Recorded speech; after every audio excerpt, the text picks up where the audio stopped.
Hello दोस्तों, आप सभी लोगों का बहुत बहुत स्वागत है आपके अपने YouTube चैनल एनपी एजुकेशन पर। देखिए, आज हम लोग सीखेंगे जब संख्याएं दशमलव के रूप में दी गई हों तो उनका घनमूल ज्ञात करना।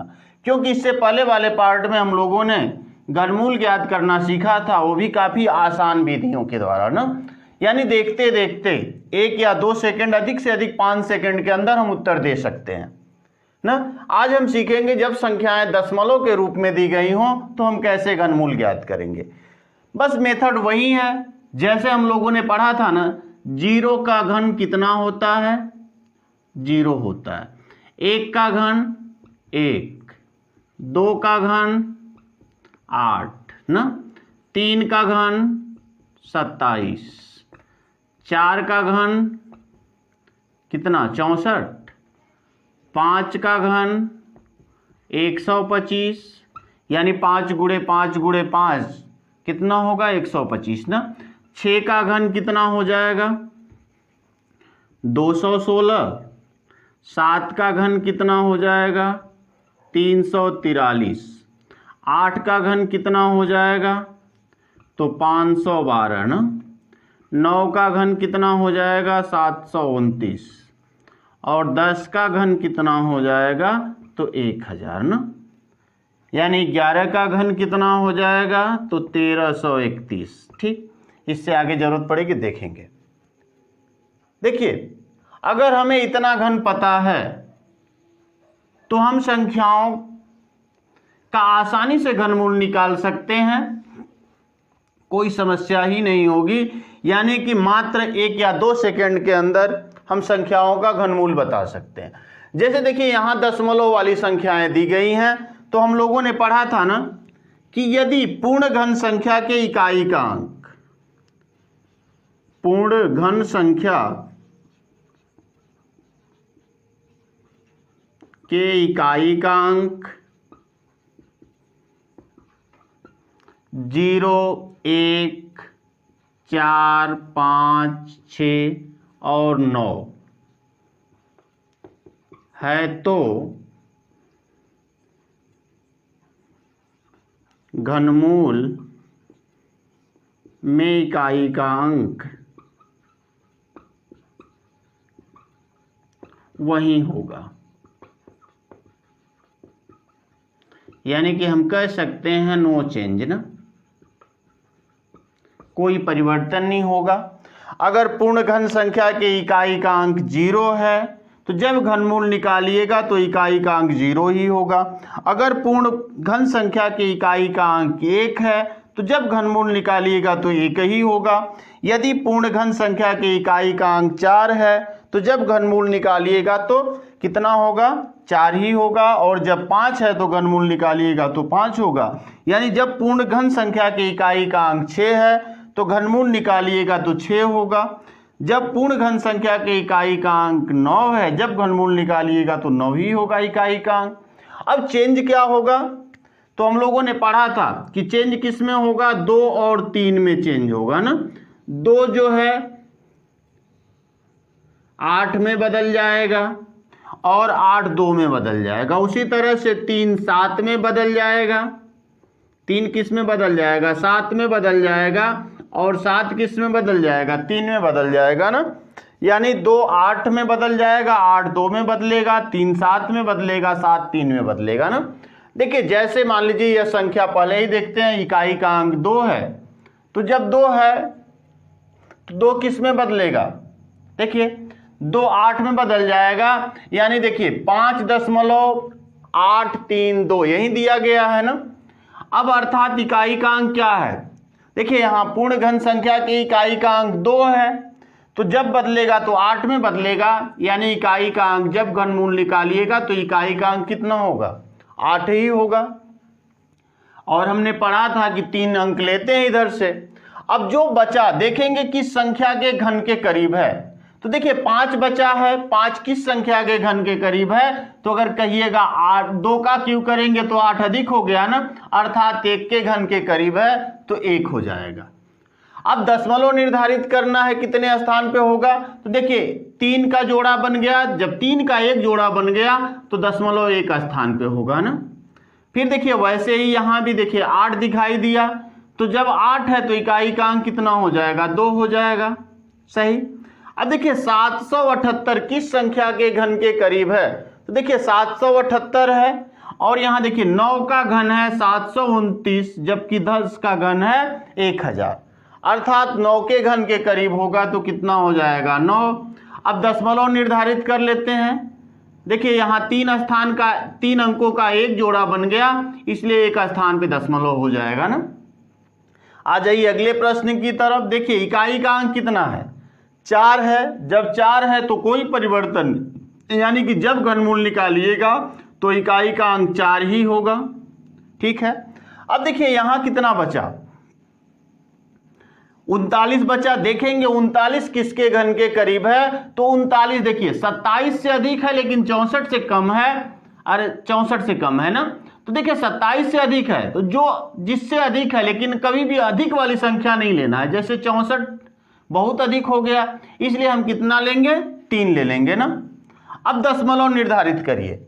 देखिए 3 का 2 जोड़ा बन गया, इसलिए दशमलव कितना एक स्थान पे होगा, यानी 0.34 हो जाएगा ना। अब देखिए यहां आ जाइए, अंत में 7 है तो 7 किस में बदलेगा, 3 में बदलेगा ना। अंत में 7 तो 7 3 में बदल गया। अब बचा 35। देखिए 35 27 से अधिक है लेकिन 64 से कम है, फिर भी यहाँ 3 ही लेंगे ना, 3। अब दशमलव निर्धारित कर लीजिए। देखिए एक जोड़ा 3 का बन गया, फिर एक जोड़ा 3 का बन गया, फिर एक जोड़ा, यानी 3 जोड़ा बन गए, तो दशमलव 3 स्थान पे होगा। चूंकि 2 ही अंक है तो दशमलव 0 बढ़ा के हम 3 स्थान कर लेंगे, फिर दशमलव 0, यानी 0.033 हो जाएगा ना। आ जाइए यहाँ, देखिए अंत में 9 है, तो जब 9 है तो नो चेंज, अर्थात इकाई का अंक तो 9 ही होगा। अब देखिए 59 है, यानी यह भी 64 से कम है तो 3 ही होगा ना। देखिए 3 हो गया, लेकिन दशमलव निर्धारित करिए। देखिए 3 अंक यह हो गया, फिर 3 अंक 3 अंक, अर्थात 3 स्थान पे दशमलव होगा, तो फिर यहाँ भी 0 बढ़ा लेंगे, 0.0, यानी 0.039 हो जाएगा ना। आइए इधर के प्रश्नों को देखते हैं। देखिए हमको उम्मीद है कि यहां तक बहुत आसानी से समझ में आया होगा। बस देखिए जो मेथड हमने इससे पहले पढ़ा है सेम वही है, बस दशमलव निर्धारित करना है। तो जब घनमूल निकालिएगा तो देखिए 3 स्थानों 3 अंकों का एक एक ग्रुप बना लीजिए, एक ग्रुप एक दशमलव अंक को निर्धारित करेगा। ठीक है, अगर 3 का एक ग्रुप बना तो एक स्थान पे दशमलव, 2 ग्रुप बना 2 स्थान पे दशमलव। देखिए जैसे 3 का यहाँ 2 ग्रुप बना था तो 2 स्थान पे दशमलव। देखिए यहाँ 3 का 3 ग्रुप बना था, इसलिए 3 स्थान पे दशमलव। यहाँ भी दशमलव का 3 अंकों का 3 ग्रुप बना था, इसलिए कितना 3 स्थान पे दशमलव हो गया ना। आ जाइए यहाँ, देखिए 299, यानी अंत में 9 है इकाई का अंक, तो जब 9 है तो नो चेंज, अर्थात इकाई का अंक 9 ही हो जाएगा। फिर कितना 770 है। देखिए 729 से अधिक है लेकिन 1000 से कम है, इसलिए हमेशा उसी संख्या को लेंगे जिससे कम है, यह नहीं कि अधिक वाले को नहीं पकड़ेंगे, कम वाली संख्या को, अर्थात 9 ही होगा। लेकिन दशमलव निर्धारित कर लेते हैं। देखिए 3 का 2 ग्रुप बन गया, इसलिए 2 स्थान पे दशमलव होगा, तो यहाँ पे कितना 0.99 हो जाएगा ना। फिर आ जाइए 7वें प्रश्न की तरफ। देखिए इकाई का अंक 6 है तो 6 ही होगा, 6 है तो नो चेंज। अब देखिए आगे चलते हैं। ठीक 6। अब देखिए कितना बचा 97। देखिए 97 की हम बात करें तो यह 64 से अधिक है लेकिन 125 से कम है, इसलिए हम 4 को ही लेंगे ना, क्योंकि जिस छोटी वाली संख्या को ही लेंगे हमेशा। तो देखिए 4 से कम है, अरे क्या नाम है 4 ले लेंगे, क्योंकि 64 से अधिक है लेकिन 125 से यह कम है ना 97, इसलिए हम 4 के घन के करीब है ना, तो 4 के 4 ले लेंगे। फिर देखिए कितने स्थान पे दशमलव हो जाएगा, 3 का 1 ग्रुप, 2 ग्रुप और 3 ग्रुप, 3 ग्रुप बन गया, अर्थात 3 स्थान पे दशमलव होगा तो 0 बढ़ा लेंगे, 3 स्थान पे हो गया, 0.046 हो जाएगा ना। फिर आ जाइए यहाँ, देखिए अंत में इकाई का अंक कितना 2, तो जब घनमूल निकालिएगा तो इकाई का अंक 8 ही होगा, क्योंकि 2 8 में बदल जाएगा ना। अब देखिए 681 है।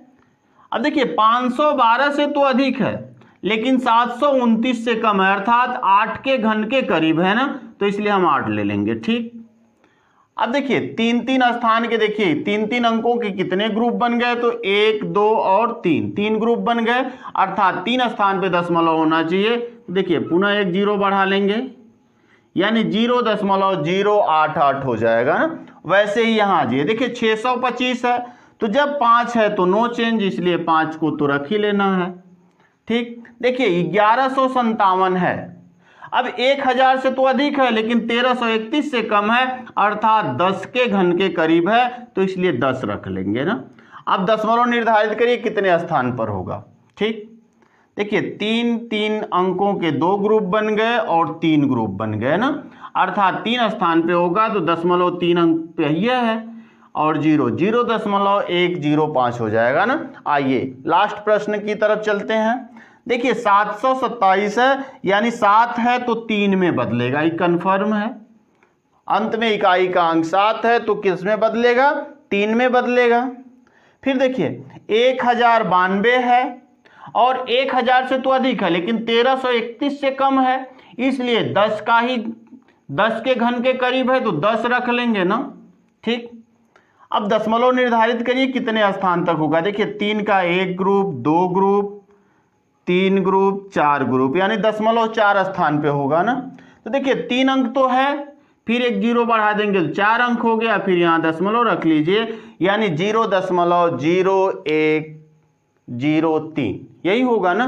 देखिए बस कुछ नहीं, जैसे हम पहली अगले वाले संख्याओं में हमने घन निकाला है, सेम वैसे ही निकालना है। बस दशमलव निर्धारित करने के लिए, देखिए इधर से दशमलव के 3 दशमलव निर्धारित करने के लिए हमको क्या करना होगा, 3-3 अंकों का ग्रुप बनाना होगा ना। जितने ग्रुप बने उतने स्थान पे दशमलव। देखिए यहाँ 2 ग्रुप बने, 2 स्थान पे दशमलव, यहाँ 3 ग्रुप बने, 3 स्थान पे दशमलव, 1, 2, 3, यानी 3 स्थान पे दशमलव। यहाँ भी 3 ग्रुप बना तो 3 स्थान पे दशमलव, यहाँ भी 3 ग्रुप बना तो 3 स्थान पे दशमलव, यहाँ 4 ग्रुप बना, 1, 2, 3 और 4। जब 4 ग्रुप बना तो 4 स्थान पे दशमलव, यानी ऐसे ही अगर दशमलव वाली संख्या भी हो तो हम आसानी से घनमूल ज्ञात कर सकते हैं ना। तो आज के लिए इतना ही, फिर अगले पार्ट में हम लोग गणित के कुछ महत्वपूर्ण प्रश्नों को लेके आएंगे। तब तक के लिए धन्यवाद।